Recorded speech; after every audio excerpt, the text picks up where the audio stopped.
새벽의 골짜기에는 아직 밤의 기척이 남아있었다.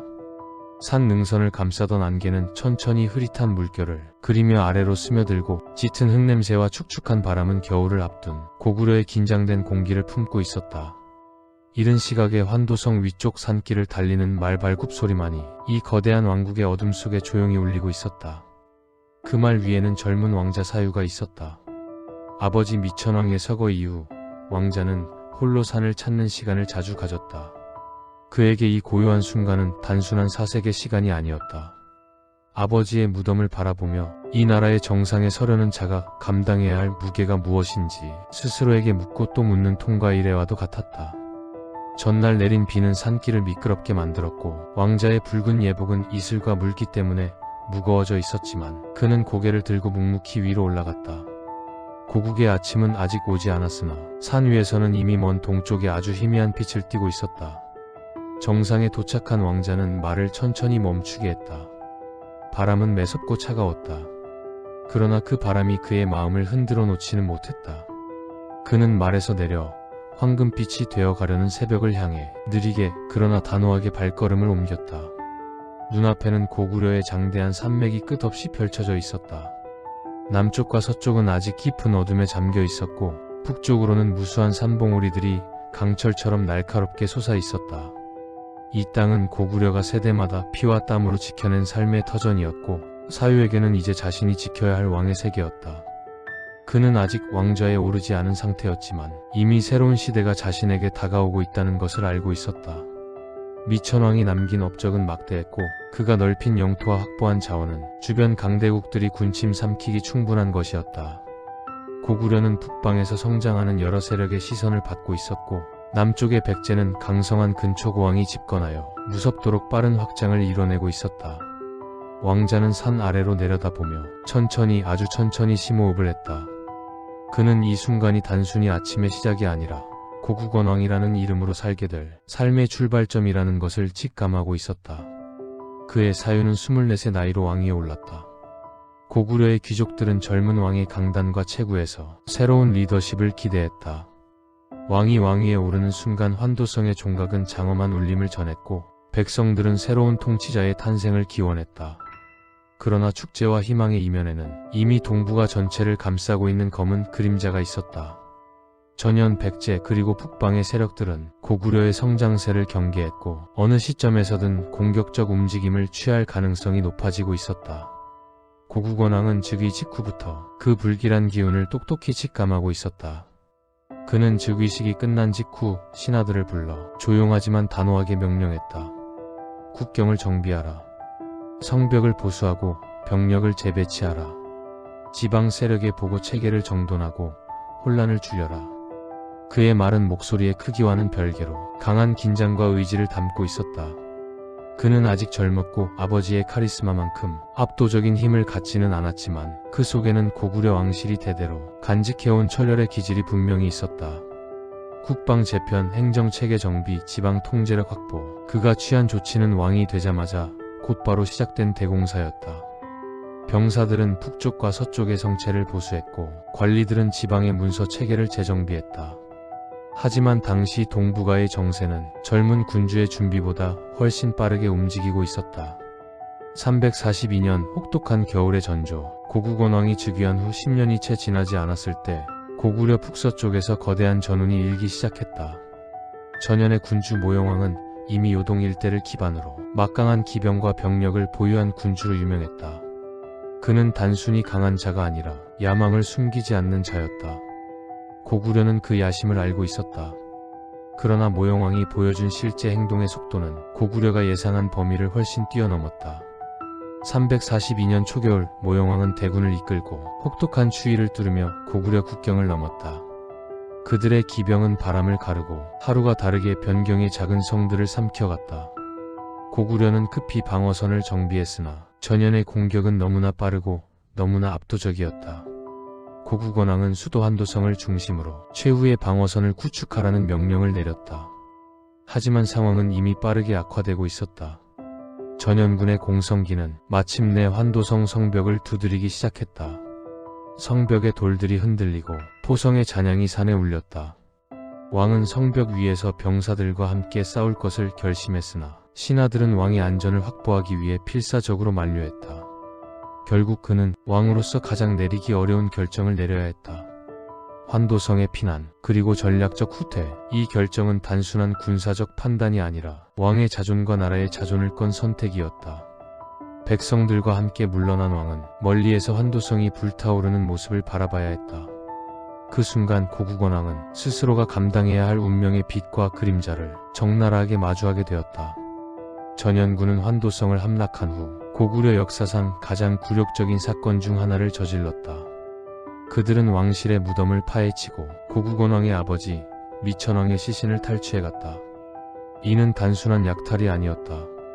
고구려의 정신과 정통성을 겨냥한 치밀하고 냉혹한 모욕이었다. 고국원왕은 먼 곳에서 붉은 불길과 검은 연기를 바라보았다. 그 불길 속에는 단순한 건물이 아니라 왕실의 기백과 역사, 그리고 아버지의 삶과 명예가 타오르고 있었다. 그날의 패배는 왕의 뼛속 깊이 새겨졌다. 그 기억은 이후 그의 삶을 지배했고 그의 정책과 결단, 그리고 마지막 전장에서의 선택을 결정짓는 그림자가 되었다.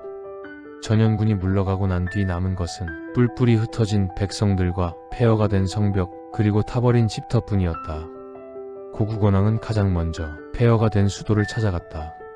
그는 교각 사이 타버린 대문 앞, 붉게 그을린 건물 잔해 사이를 직접 걸었다. 왕이 왕궁의 높은 자리에 앉지 않고 백성과 같은 눈높이에서 폐허를 걷는 모습은 사람들에게 깊은 위로가 되었다. 그들은 왕의 발걸음에서 부서진 나라를 다시 세우려는 강한 의지를 느꼈다. 재건 작업은 쉽지 않았다. 농토는 황폐했고 남은 자원은 매우 적었다. 하지만 왕은 단기적 성과보다 장기적 기반을 우선하는 선택을 반복했다. 성벽 재건, 국경 요새의 정비, 백성들의 식량 확보, 지방 치안 회복, 고구려는 폐허 속에서 조금씩 다시 일어나기 시작했다. 하지만 왕은 이 평온이 오래 갈 수 없다는 사실을 누구보다 잘 알고 있었다. 북쪽의 위기가 일단락되자 이번에는 남쪽에서 거대한 파도가 밀려오기 시작했다. 백제, 근초고왕의 시대였다. 근초고왕은 영토 확장과 군사력 강화로 백제를 동아시아의 강국으로 올려놓은 인물이었다. 그는 고구려가 전현과의 전쟁으로 힘이 약해졌다고 판단했고 이 틈을 기회로 삼아 조용히 그러나 단호하게 북진을 시작했다. 국경에서는 크고 작은 충돌이 매달 벌어졌고 점점 규모는 커지고 전술은 정교해졌다. 고구려는 재건의 상처가 겨우 아물어가는 상황에서 새로운 전쟁의 위협을 마주해야 했다. 백제군의 움직임은 마침내 하나의 목표를 향해 좁혀져 갔다. 평양. 고국원왕은 이 사실을 알아차리는 순간 이미 목적지가 정해진 화살처럼 백제의 공격이 다가오고 있음을 느꼈다. 평양의 겨울은 고구려의 어느 지역보다 혹독했다. 대동강을 따라 불어오는 바람은 칼날처럼 매서웠고 하루가 멀다 하고 지나가는 눈구름은 도시 전체를 흰색의 장막 속에 가두곤 했다. 그런데 그 해의 겨울은 추위보다 더 냉혹한 기운을 이 땅에 데려오고 있었다. 바로 백제의 북진이었다. 백제가 고구려를 공격한 이유는 단순한 영토 야욕이 아니었다. 근초고왕은 이미 백제를 한강 유역의 강국으로 끌어올렸고 해상과 남방 교류에서도 주도권을 쥐고 있었다. 그러나 그가 바라보는 판도는 단순히 남쪽의 풍요로운 땅이 아니라 동아시아 북부 전체에 뻗어나가는 권력 지형이었다. 고구려와 백제 사이에는 오랫동안 크고 작은 완충지대들이 존재했다. 때로는 소국의 연합이었고 때로는 고구려가 흡수한 지방 부족들이 경계선 역할을 했다. 하지만 전현과의 전쟁으로 고구려가 약해지자 이 완충지대는 빠르게 사라졌다. 백제는 북쪽으로 직접 맞닿았고 근초고왕은 더 이상 지켜보는 것만으로 만족하지 않았다. 그는 말했다고 전해진다. 고구려가 무너지는 순간 동쪽과 북쪽의 질서가 바뀐다. 그 말은 단순한 예언이 아니라 백제가 선택한 전략의 중심이었다. 백제는 고구려가 재건 중이라는 사실을 정확하게 알고 있었다. 고국원왕이 전현과의 전쟁 이후 국경 요새를 보수하고 성벽을 세우고는 있었지만 완벽한 회복에는 시간이 필요했다. 근초고왕은 그 시간을 허용하지 않았다. 백제군은 기세 좋게 북쪽으로 올라왔다. 작은 충돌에서 백제군의 전술은 유연하고 재빠르게 움직였다. 기병은 기습적인 공격을 반복했고 보병은 빠르게 뒤를 이어 국경 방어선을 압박했다. 고구려는 분명 저항하고 있었지만 문제는 지속성이었다. 전현과의 전쟁으로 이미 많은 병력과 자원을 잃은 상황에서 백제의 지속적인 공격은 고구려의 체력을 서서히 갉아먹는 결과를 낳았다. 백제군이 어떤 성을 지나쳤는지, 어떤 거점을 생략했는지는 명확한 기록이 남아있지 않다. 하지만 하나의 사실만은 분명했다. 백제군의 화살은 곧장 평양을 향해 있었다. 고국원왕은 이 정보를 접하자 극도로 예민해졌다. 평양은 단순한 지방 도시가 아니라 고구려 남부의 중심이었고 대동강 유역을 장악하는 전략적 요충지였다. 평양을 잃는다는 것은 고구려의 심장 한쪽을 잃는 것과 다름없었다. 그는 즉시 신하들과 군사 지휘관들을 모아 비상회의를 열었다. 가장 먼저 논의된 것은 평양성 방어의 현실적인 가능성이었다. 고구려는 당시 두 개의 큰 중심지를 운영하고 있었다. 북쪽의 환도성, 남쪽의 평양. 환도성은 파괴 후 재건 중이었고 그렇기에 평양은 이 시기 고구려의 사실상 대외 방패 역할을 하고 있었다. 사유는 회의에서 단호히 말했다. 평양은 잃을 수 없다. 백제가 평양을 넘본다면 그들의 야심은 북쪽 끝까지 이어질 것이다. 왕의 목소리는 젊었지만 그 속엔 전쟁을 돌파해야 하는 군주의 절박함이 담겨 있었다. 신하들은 왕이 평양으로 직접 내려가는 것을 마음속으로는 우려했다. 전현의 침공 때 왕이 후퇴해야 했던 경험은 모두에게 큰 상처로 남아 있었다. 전하께서는 환도성의 사례를 되풀이하지 마셔야 합니다. 전선에서 지휘는 장수들에게 맡기고 전하는 후방에서 국정을. 왕의 목숨은 나라의 기둥입니다. 신하들의 목소리는 모두 합리적이었지만 고국원왕은 단호했다. 백성이 싸우고 있는데 왕이 성 뒤에 숨어 있을 수는 없다. 전장에서 쓰러지는 한이 있더라도 그는 자신의 시대를 직접 마주하고 싶었다. 왕이란 그에게는 단순한 권자가 아니라 나라와 백성을 지키기 위해 몸을 내놓는 자리였다. 결국 왕은 방어군을 이끌고 평양으로 향하는 결정을 내렸다. 평양성에 도착한 왕은 바로 성벽 위로 올라갔다. 한겨울의 바람은 왕의 거친 숨소리를 끊어낼 듯 몰아쳤다. 하지만 그의 표정은 굳건했다. 평양성 내부는 이미 전쟁 준비로 분주했다. 대동강의 물은 얼어붙고 목재와 돌을 실은 병사들이 성벽을 보수하고 있었으며 무기고에서는 활과 화살이 쉼없이 준비되었다. 백성들은 두려움 속에서도 하루하루 식량을 모으고 지붕의 눈을 털어내며 전쟁을 버티기 위한 일상을 이어가고 있었다. 왕은 그들 한 명 한 명을 바라보며 마음속 깊은 결의를 되새겼다. 이들이 지켜야 할 이유다. 371년 겨울 드디어 백제군이 평양 일대에 나타났다.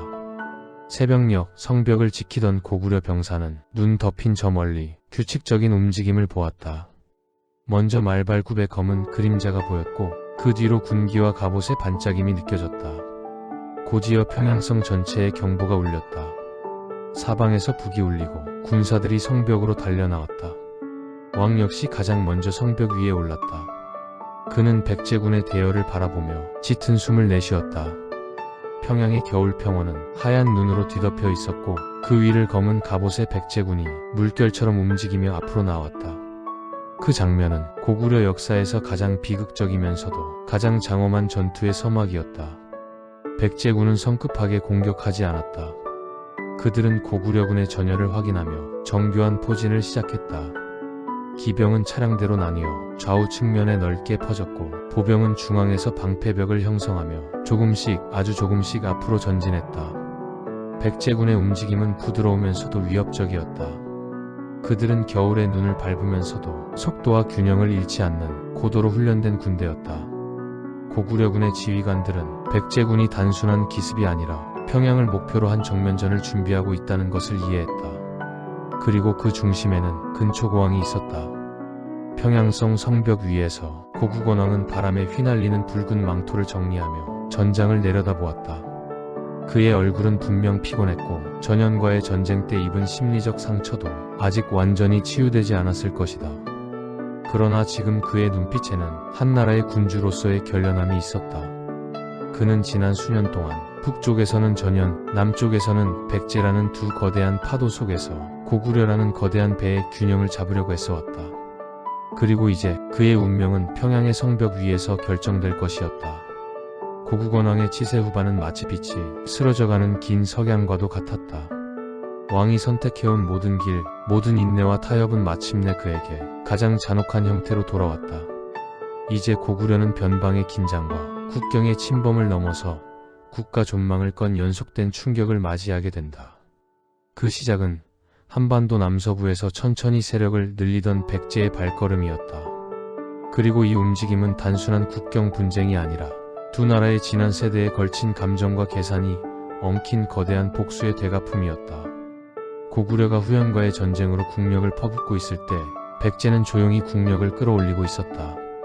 근초고왕의 즉위와 함께 백제는 마침내 새로운 시대에 돌입했다. 근초고왕은 뛰어난 정복자이자 행정가였으며 한강을 중심으로 한 세력 확장이라는 분명한 전략 아래 조용히 판을 깔아갔다. 그가 고구려를 바라볼 때마다 떠올렸던 것은 단 하나였다. 언젠가 반드시 되갚아야 할 빚. 그에게 고구려와의 전쟁은 선택이 아닌 필연이었다. 고국원왕 즉위 이전부터 이어져온 두 나라의 충돌은 양국 국왕 모두의 기억 속에 언젠가는 반드시 터질 전쟁이라는 공통된 그림자를 남기고 있었다. 그러나 근초고왕은 고국원왕과 달리 기회를 기다리는 법을 알았다. 고구려가 후연의 공격으로 국경을 돌아볼 틈조차 없을 때 백제는 조용히 그러나 치밀하게 전쟁을 준비했다. 전장에서 돌아와 남쪽 국경의 전황 보고를 들을 때마다 고국원왕은 마음 깊은 곳에서 묵직한 피로를 느꼈다. 그는 누구보다도 잘 알고 있었다. 고구려가 여러 전선을 한꺼번에 감당하기에는 국력도 인구도 보급도 충분치 않다는 것을. 후연과의 전투는 끝났지만 그 상처는 고국의 곳곳에서 덜 아물어 있었다. 경작지는 황폐해졌고 후연의 침입을 피해 북쪽으로 피난 온 백성들은 여전히 흩어진 채였다. 성과 도로는 수리해야 했고 군사들은 최소한의 휴식조차 제대로 얻지 못한 상태였다. 고국원왕의 시선은 때때로 궁전의 높은 두각에서 멀리 남쪽을 바라보았다. 그곳에서 피어오르는 연기, 왕의 책임을 짊어진 자만이 볼 수 있는 은밀한 그림자, 전쟁의 전조. 그는 잘 알고 있었다. 다음에 올 전쟁은 결코 가벼운 충돌이 아니라는 것을. 근초고왕은 수년간 준비한 전쟁을 마침내 실행에 옮겼다. 당시 백제군은 한강 유역을 완전히 장악하고 그 물자를 바탕으로 빠르게 북상하며 고구려의 성읍들을 하나둘씩 압박했다. 고구려의 첫 반응은 방어였다. 남쪽에서 올라오는 백제군의 움직임에 맞서 국경의 성주들은 병력을 긁어모아 성문을 걸어 잠갔다. 그러나 문제는 속도였다. 고구려는 북방과 남방을 동시에 방어해야 하는 상황이었고 그 어느 쪽에도 여유로운 병력 운용이 허락되지 않았다. 백제는 고구려의 흔들림을 기가 막힌 타이밍에 포착했다. 근초고왕은 더 이상 망설일 필요가 없었다. 고국원왕이 전쟁을 두려워한 것이 아니었다. 그에게 필요한 건 단 한 해, 아니 반년이면 충분했다.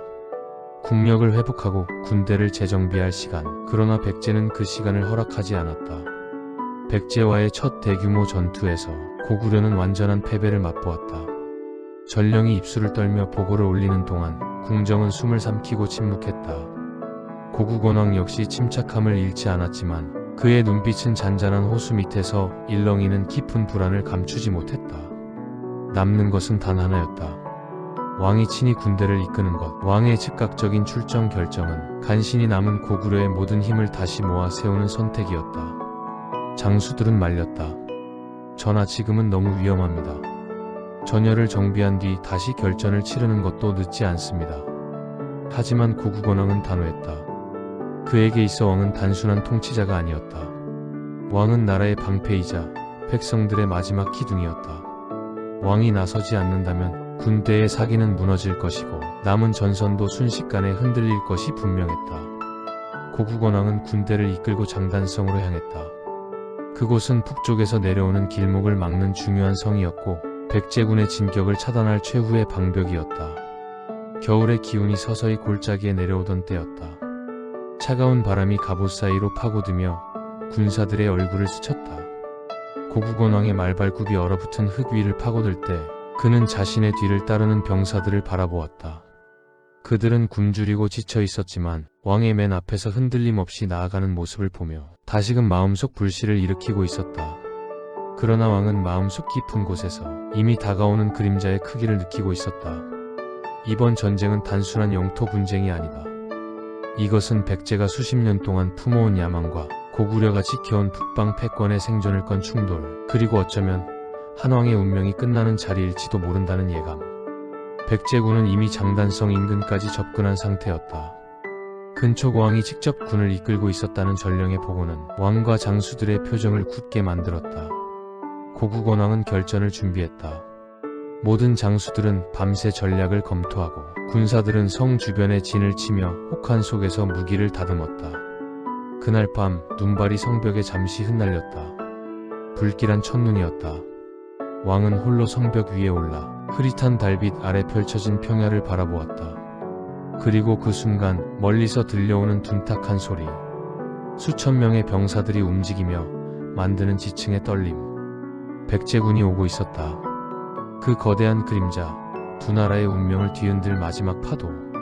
왕의 눈은 더욱 깊어졌다. 이제 피할 수 없는 시간이 왔구나. 어둠은 더욱 짙어지고 새벽은 멀었다. 장단성을 둘러싼 전장은 마침내 거대한 불길을 맞이할 준비를 하고 있었다. 장단성 일대를 뒤덮은 겨울 기운은 날이 갈수록 매서워졌다.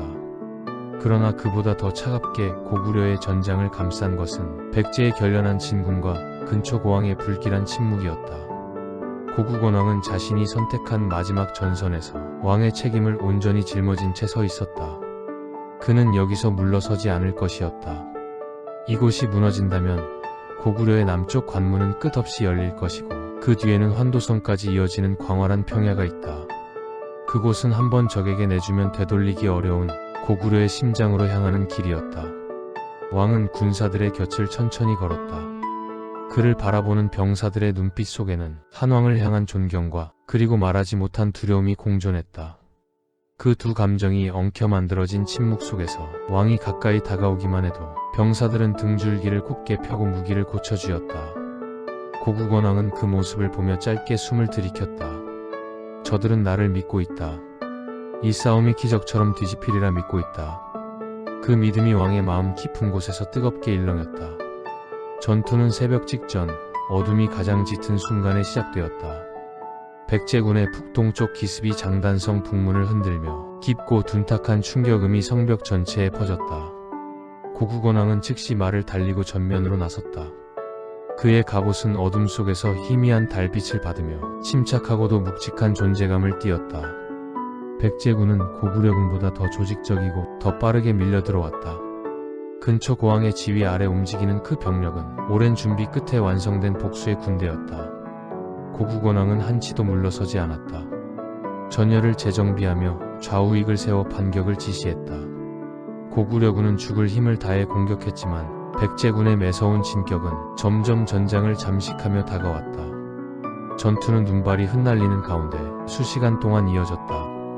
불붙은 화살이 하늘 위를 가르고 성벽 위에서는 비명이 뒤섞여 울렸다. 말발굽이 얼어붙은 땅을 차며 전장의 흐름은 점점 혼돈 속으로 빠져들었다. 그러나 왕의 투지는 망설임이 없었다.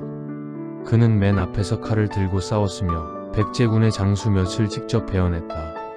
전장을 직접 가르는 왕의 모습은 병사들에게 마지막 희망을 남겼다. 그러나 그 모든 투지에도 불구하고 전황은 점차 백제 쪽으로 기울고 있었다.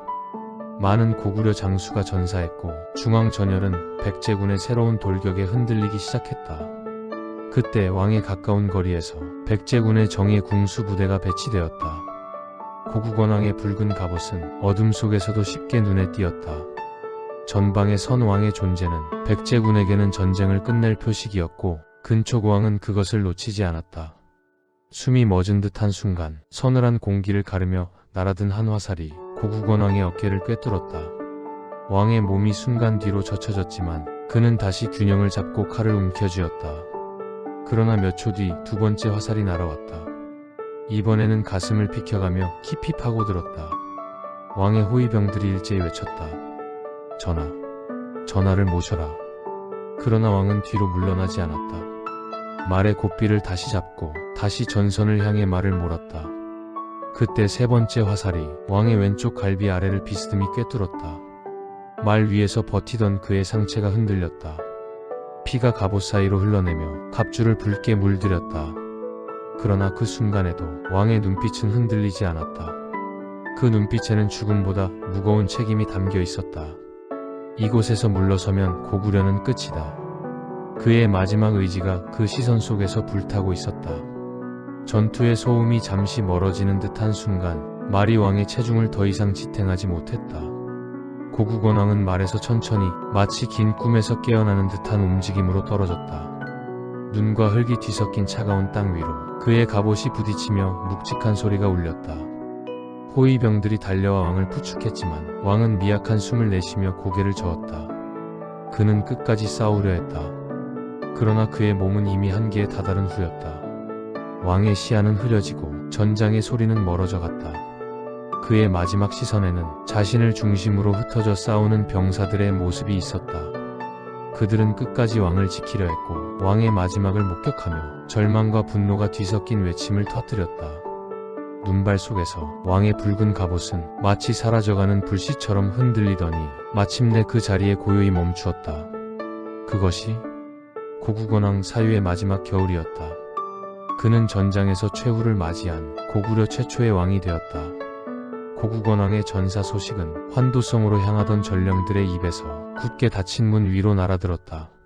성 안은 전장의 소식이 닿기도 전에 이미 한기를 가득 머금고 있었다. 그러나 왕이 전사했다는 소식이 조정과 백성 전체에 퍼지자 그 공기는 한순간에 말로 표현할 수 없는 충격으로 변했다. 국가 전체가 흔들렸다. 고구려는 건국 이후 단 한 번도 왕이 타국에 의해 전장에서 쓰러진 적이 없었다. 그 충격은 단순한 패배가 아니었다. 그것은 왕국의 자존심을 무너뜨린 사건이었다. 백성들은 울었고 몇몇 성에서는 불안한 소문이 떠돌았다. 고구려가 무너지는 것이 아니냐는 공포가 사람들 사이에서 퍼져갔다. 하지만 고국원왕의 죽음은 고구려를 무너뜨리지 않았다. 오히려 그것은 나라 전체를 하나로 묶는 더 큰 결의를 일으키는 계기가 되었다. 고국원왕의 뒤를 이은 소수림왕은 아버지의 비극을 누구보다도 깊이 새기고 있었다. 그는 왕위에 오르자마자 국가개혁을 시작했다. 율령을 반포하고 불교를 공인하며 태학을 세워 지식과 제도를 다듬었다. 소수림 왕의 개혁은 단순히 나라를 재정비하는 수준이 아니었다. 그것은 고국원왕의 죽음이 남긴 상처와 공백을 메우고 나라 자체를 다시 태어나게 만드는 혁명의 시작이었다. 백제의 공격으로 흔들렸던 국가는 소수림 왕의 손에서 단숨에 강력한 중앙 집권 국가로 바뀌었다. 어쩌면 소수림 왕의 결단력 뒤에는 전장에서 붉은 갑옷을 입고 쓰러져간 아버지의 마지막 모습이 늘 묵직한 그림자처럼 자리했는지도 모른다. 고국원왕의 죽음은 겉으로 보면 패배였다. 그러나 역사는 그를 패배한 왕으로 남기지 않았다. 그는 마지막 순간까지 국가의 명운을 짊어진 채 한 걸음도 물러서지 않은 왕이었다. 전장이 무너지는데도 도주하지 않았고 끝까지 병사들과 함께 싸웠다. 그는 고구려 왕 중 드물게 국가의 마지막 방패를 실제로 몸으로 보여준 인물이었다. 후대의 왕들, 특히 광개토대왕과 장수왕 시대의 팽창과 강성은 그 이전 시대의 몸으로 버티며 시간을 벌어준 고국원왕이 있었기에 가능했다. 그의 죽음은 고구려가 외세에 굴복한 순간이 아니라 그 어떤 위기 속에서도 왕이 먼저 무릎 꿇지 않은 고구려 정신의 증명이었다. 그는 패배 속에서 죽었지만 그 의지는 고구려의 가장 깊은 곳에 새겨져 국가의 제도약으로 이어졌다. 고국원왕의 치세는 전쟁과 위기, 한계와 고통으로 점철되어 있었다. 그러나 그 마지막은 패배가 아닌 한 왕의 헌신이자 국가를 위한 궁극의 희생이었다. 그가 쓰러진 장단성의 겨울 전장은 훗날 역사에 이렇게 기록된다. 그날 고구려의 한 왕이 목숨으로 국경을 지켰다. 그리고 그 이후 고구려는 다시 일어나 더 넓은 하늘 아래 거대한 제국으로 성장했다. 그 길의 시작에는 붉은 갑옷을 입고 눈 위에서 조용히 사라진 한 왕의 마지막 겨울이 있었다. 371년의 겨울은 고구려 역사에서 가장 어둡고 길게 기억된 계절이었다. 그 해의 한기는 유난히 매서웠고 압록강 너머 백제의 움직임은 날카로운 칼날처럼 고구려의 심장을 향해 다가오고 있었다. 백제 근초고왕은 이미 서해안 일대를 장악하며 고구려 남쪽 국경을 압박했고 치밀한 전술로 고구려의 군사들을 몰아붙였다. 그 중심에서 고구려의 왕 고국원왕은 오로지 한 가지 결심만 품고 있었다. 왕이 직접 나서지 않으면 나라가 무너진다는 절박함. 그는 갑옷을 걸치고 신하들의 만류를 뒤로한 채 전장으로 향했다. 고구려의 왕이 직접 군사를 지휘하는 모습은 백성들에게 용기였지만 동시에 그만큼 나라가 위기에 빠졌다는 신호이기도 했다. 전투는 예상보다 거칠었다. 백제군은 고구려가 익숙지 않은 방식의 기동전을 펼쳤고 주요 지형을 빠르게 장악하며 진격해왔다. 고국원왕은 전열을 정비하려 했지만 이미 백제의 군세가 주변을 압박하고 있었다. 그 순간 한 줄기 화살이 포물선을 그리며 날아왔다. 왕의 투구를 스치고 이어진 두 번째 화살이 왕의 가슴에 명중했다. 고국원왕은 말에서 떨어지며 마지막 숨을 내쉬었고 그 자리에서 고구려의 국군도 함께 흔들렸다. 전장에 울려 퍼진 왕의 추락 소식은 순식간에 북쪽까지 퍼졌다. 왕이 전사했다는 사실은 단순한 군사적 패배가 아니라 국가의 근본이 흔들리는 대사건이었다. 왕권을 기반으로 돌아가던 국가 체계는 머리 없는 몸처럼 혼란에 빠졌다. 진정할 겨를도 없이 조정은 사방에서 쏟아지는 보고와 갈등에 휘말렸다. 백제의 위협은 계속되고 있었고 국경은 허술해졌다. 귀족들은 군사권을 스스로 장악하려 했고 각 부족은 의심과 경계심으로 서로를 견제했다. 왕이 사라진 고구려는 외부의 적보다 내부의 혼란으로 더 깊이 흔들리고 있었다. 이러한 상황은 누구에게도 기회를 주지 않았다. 단 하나, 새로운 왕이 등장하기 전까지는 이런 혼란의 중심에서 왕위에 오른 인물이 바로 소수림 왕이었다. 그는 왕좌에 앉는 순간 눈앞의 현실을 정확히 보았다. 전쟁을 할 수 있는 체제는 무너져 있었고 국토는 방어조차 어려웠으며 내부는 분열되어 있었다. 고구려는 더 이상 왕국으로서 기능하고 있지 않았다. 이 상황에서 많은 이들은 폭수전을 준비해야 한다고 주장했다. 고국원왕의 죽음을 그저 패배로 끝낼 수 없다는 감정적 요구는 조정 전체를 뒤덮고 있었다. 그러나 소수림 왕은 누구보다 냉정했다. 감정과 폭수로 움직일 상황이 아니라는 사실을 누구보다 먼저 이해하고 있었다. 그는 전쟁 준비를 명령하지 않았다. 군사 재정비도 아직 미뤘다. 대신 그는 이전 어떤 고구려의 왕도 내리지 않았던 결정을 내린다. 전쟁이 아니라 국가를 다시 만든다.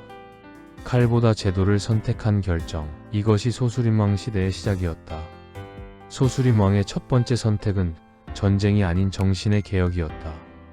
그것은 372년 전진에서 온 한 명의 승려가 고구려 북쪽 국경에 도착하는 순간 본격적으로 시작되었다. 그의 이름은 순도. 그는 단순한 승려가 아니었다. 전진의 황제가 직접 보낸 사절이자 동아시아에서 급격히 퍼져나가던 새로운 정신세계의 상징이었다. 불교. 인간의 삶과 마음을 다스리고 혼란을 안정시키는 철학. 무엇보다 왕권을 공고히 하는데 매우 유용한 사상. 소수림 왕은 순도를 맞이하며 한 나라의 운명을 바꿀 결정을 한다. 고구려의 불교를 공식 도입하는 것이다. 고구려는 오랫동안 샤머니즘과 각 부족이 전통적 신앙이 섞여 있던 사회였다. 지역마다 믿는 신도 달랐고 제사를 주관하는 세력도 귀족마다 달랐다.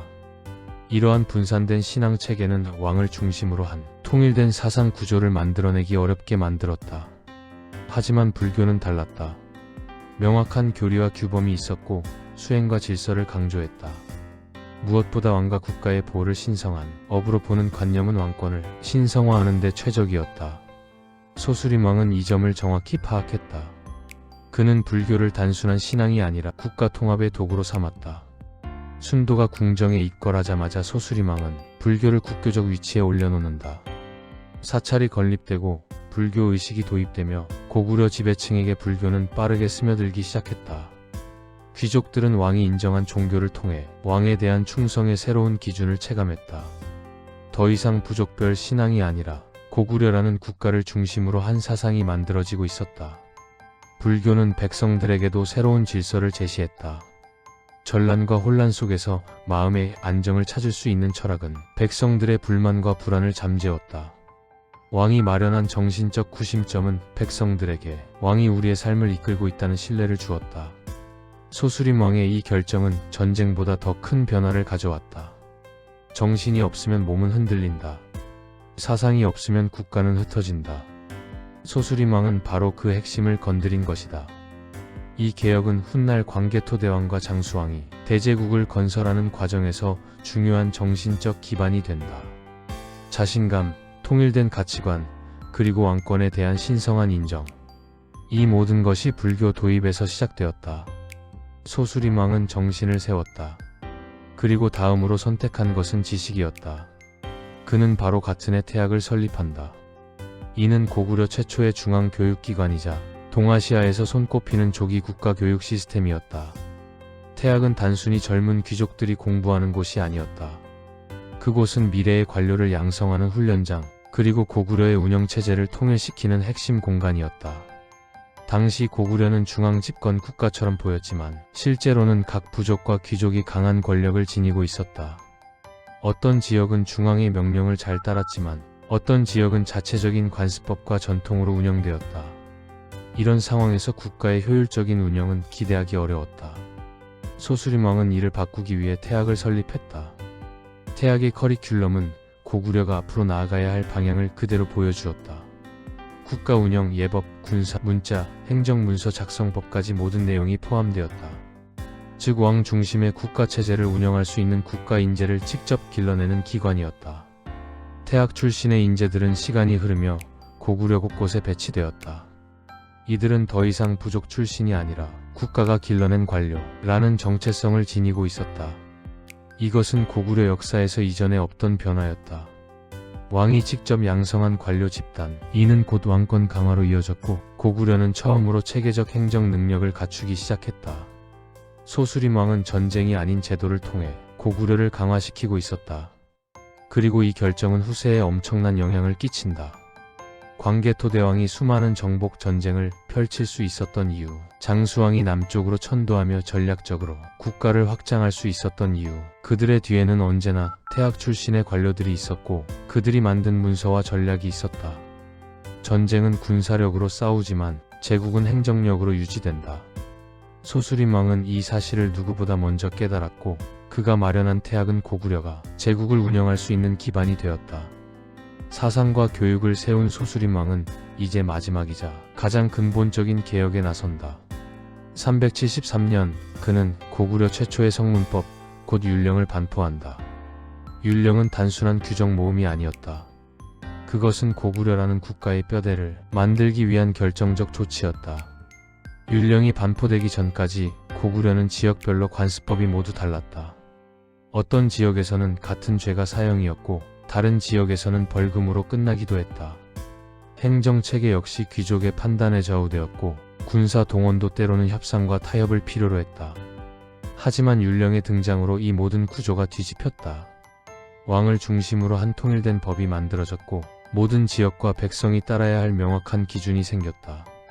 군사체계는 더 효율적으로 돌아가기 시작했다. 군대 동원은 이제 왕의 명령 아래 조직적으로 이뤄졌고 전쟁 준비는 지역별 약속이 아니라 국가적 시스템이 되었다. 행정체계 또한 눈에 띄게 정비되었다. 지방 관리들에게 맡겨졌던 재판과 행정은 법률을 기반으로 일관된 기준을 유지하게 되었고 문서 행정의 역할 역시 강화되었다. 율령 제정은 고구려가 고대 국가에서 중앙집권 국가로 넘어가는 상징적인 순간이었다.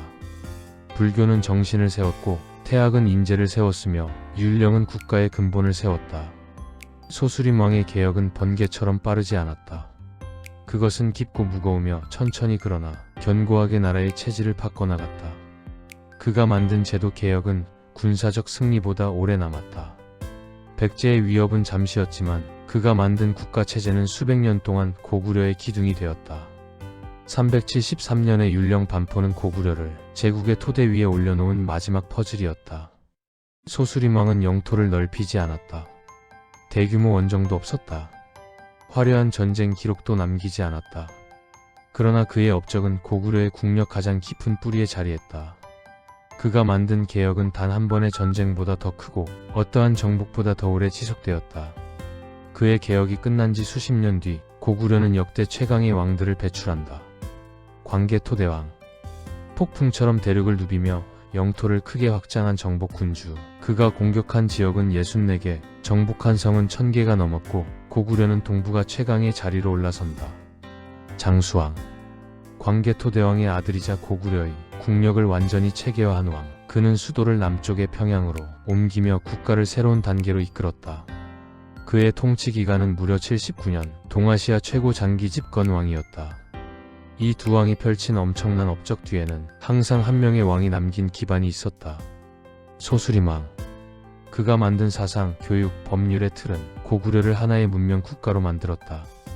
전쟁을 할 수 있는 나라가 아니라 전쟁에서 이긴 뒤 그 영토를 유지할 수 있는 나라로 만들었다. 역사는 그를 이렇게 평가한다. 소수림왕은 고구려의 땅을 넓히지 않았지만 고구려의 그릇을 넓혔다. 그릇이 크면 많은 것을 담을 수 있다. 그릇이 단단하면 쉽게 깨지지 않는다. 그릇이 깊으면 오랫동안 흔들리지 않는다. 광개토대왕이 칼을 휘두를 때, 장수왕이 제국을 설계할 때 그들의 뒤에는 언제나 소수림왕이 만든 기반이 있었다. 그는 혼란 속에서 칼을 들지 않았고 분노 속에서도 성급하게 복수를 명령하지 않았다. 그는 국가라는 거대한 구조를 다시 일으키기 위해 가장 어려운 길, 가장 보이지 않는 길을 선택했다. 그리고 그 길은 고구려를 다시 일으켰고 동북아를 뒤흔든 제국의 출발점이 되었다.